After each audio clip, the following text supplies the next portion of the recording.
Hi guys! Okay, so for today's video, we're going to play Flip the Battle with a twist kasamang aming bunso.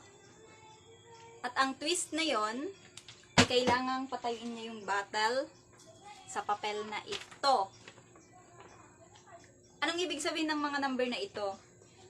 So, ito yung magiging kapag kunwari, kung ano yung number na nandito, yun yung kunwari, itong 10 pesos, 5, 1 peso, 15 pesos, tapos, kumbaga may jackpot tayo, itong 25.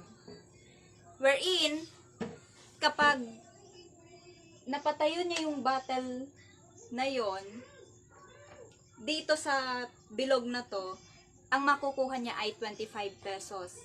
Pero kapag dito, kahit saan man dito, sa part ng 10, sa 5, 1, or 15, yun lang yung makukuha niya.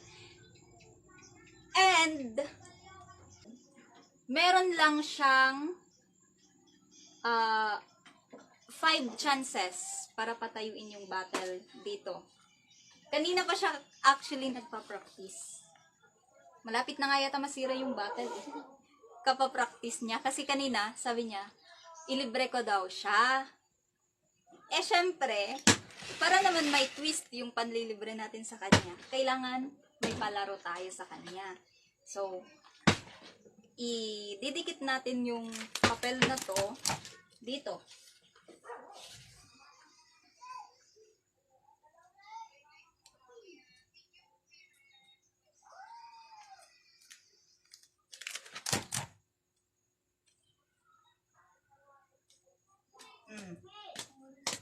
So, dito niya patatayuin yung battle na ito.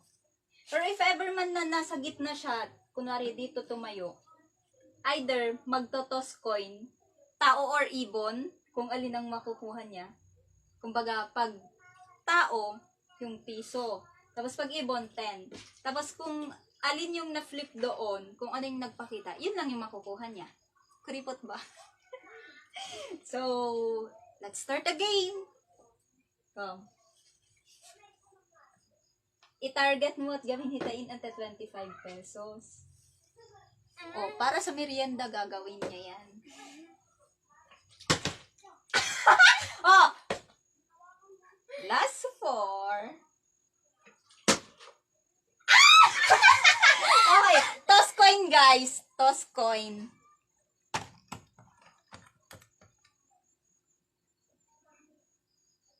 Or 5. Pag 10, tao. Tapos pag ibon, 5. Tao. Tao. Ay! Ibon! Tingnan nyo guys. Ibon. Ibon. O, so may 5 ka na. Since may 3 chances ka pa, sige, I'll give you 3 chances pa. Kasi may 3 chances din naman talaga siyang natitira. So, let's go.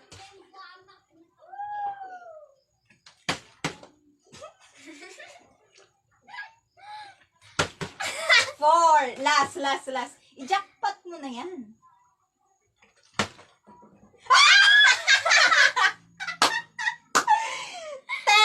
So, ang makukuha niya na lang is 15 pesos. Isang juice! So, yun lang guys.